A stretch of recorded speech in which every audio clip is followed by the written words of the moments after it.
$200,000 salary today has less buying power than $85,000 in 1990. And it's not just America. It's happening in Switzerland, Germany, Canada, Australia, and every other wealthy nation we looked at.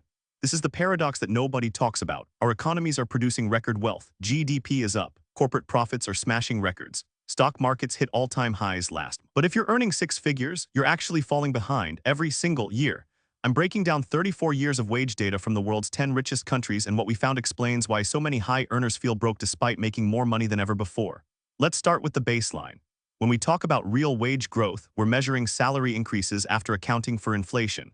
It's the only number that actually matters. You can earn $50,000 more today, but if living costs rise by $60,000, you're losing ground.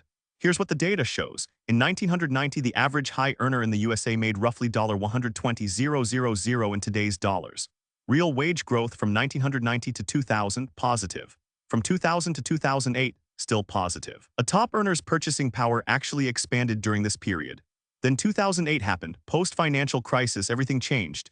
Real wage growth flatlined, and I don't mean it slowed down, I mean it stopped. Dead. From 2010 to 2024, the top 20% of earners in America saw zero net real wage growth. Technically, salaries went up about 30% nominally, but after inflation, they earned exactly the same purchasing power as they did 14 years earlier. Meanwhile, the cost of housing in major cities rose 280%. Healthcare premiums nearly tripled, childcare costs exploded, education got more expensive. Everything that matters to high earners, everything that costs real money, outpaced their salary increases. Switzerland is even worse. Switzerland is supposed to be the gold standard. Swiss salaries are the highest in the world. A senior engineer or manager in Zurich earns $180,000 to $220,000 USD equivalent. It's incredible compensation. But here's the problem. Swiss real wages peaked in 2008. Since then, they've actually declined. A Swiss manager earning $200,000 in 2024 has less real purchasing power than a Swiss manager earning $170,000 in 2008. The salary went up. The actual buying power went down. Why? Because housing costs in Zurich exploded. A one-bedroom apartment went from $1,800 per month in 2008 to $2,700 in 2024. Childcare went from $1,200 per month to $2,100. Groceries became some of the most expensive on earth. The salary raised, the lifestyle didn't. Now let's look at Germany, because Germany tells a different story, and it's even more damning. Germany is experiencing the worst wage compression since the 1970s. We're talking about a fundamental shift in earning potential. In 1995, a top 10% earner in Germany made about 2 times the median wage. That's a comfortable margin. You earn significantly more, which meant different lifestyle, different opportunities, different security.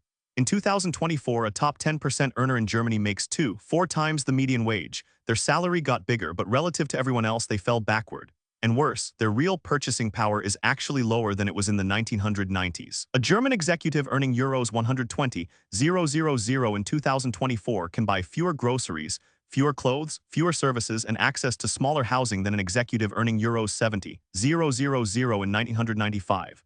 The United Kingdom is following the exact same pattern. Real wage growth has been negative for the top earners since 2016.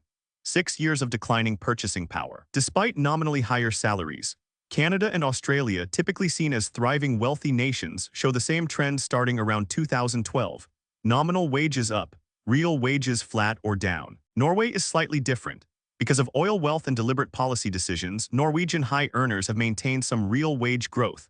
But even Norway has seen growth slow dramatically since 2015. They're not immune, they're just ahead of the curve by a few years. Denmark and the Netherlands have held up better than most, but only because their housing costs didn't explode quite as violently. The wage growth is still muted compared to the 1990s-2008 period. Singapore tells the bleakest story. Real wages have been flat since 2010, while housing costs, already astronomical, continue to rise. A high earner in Singapore is essentially running on a treadmill, earning more money every year but falling further behind in actual purchasing power.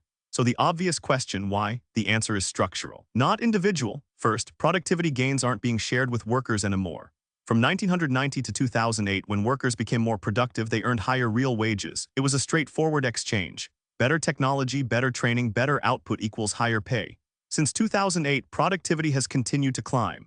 Artificial intelligence, automation, global supply chains. Software tools, workers are producing more value per hour than ever before, but salaries aren't rising to match. The productivity gains are flowing somewhere else. They're flowing to shareholders, to executives' equity packages, to private equity firms, to capital rather than labor. Second, housing became an investment asset instead of shelter. In 1990, housing was a place to live. By 2010, it became a speculative investment. Wealthy investors, foreign capital, and real estate corporations started buying residential housing as a financial instrument. This drove prices completely divorced from local wage growth. A high earner earning $200,000 can't outbid an investment fund with $5 billion under management. So rents and prices rise faster than salaries ever can. Third, cost of living expenses that matter to high earners, healthcare, education, childcare, professional services, have all outpaced general inflation. These are the categories where high earners spend disproportionately. So even if overall inflation is under control at 3%, the inflation that actually affects high earners is closer to 5-6%. Their raises are averaging 2-3% annually. They're mathematically losing ground. Here's what the data predicts for 2026. Assuming current trends continue and there's nothing in the pipeline suggesting they'll reverse, real wage growth for top earners will remain flat across all major wealthy nations. The USA might see marginal improvement if interest rates stay elevated and inflation stays suppressed. But it'll be marginal, maybe 0.5% annual real growth. Europe will likely continue declining. Switzerland, Germany, and the UK face another 2 years of real purchasing power loss. Canada and Australia are wildcards. Both face housing affordability crises, but both have strong immigration and commodity exports. Could go either direction. But globally, across the 10 richest nations, the pattern is locked in. High earners will continue making more money nominally while actually falling behind in real terms. The uncomfortable truth: being a top earner in a wealthy country no longer means building wealth the way it did 30 years ago. You're running faster to stay in the same place. This explains why so many six-figure earners feel financially insecure. It's not psychology, it's math. Your salary raises can't keep pace with the actual cost of the life you're expected to live. The system worked differently when real wage growth was positive. When you got a 4% raise and inflation was 2%, you were genuinely getting ahead. You could save more, invest more, build equity faster. Now you get a 3% raise, inflation is 4%, and you're going backward. Multiply that over 14 years and suddenly you're in a completely different financial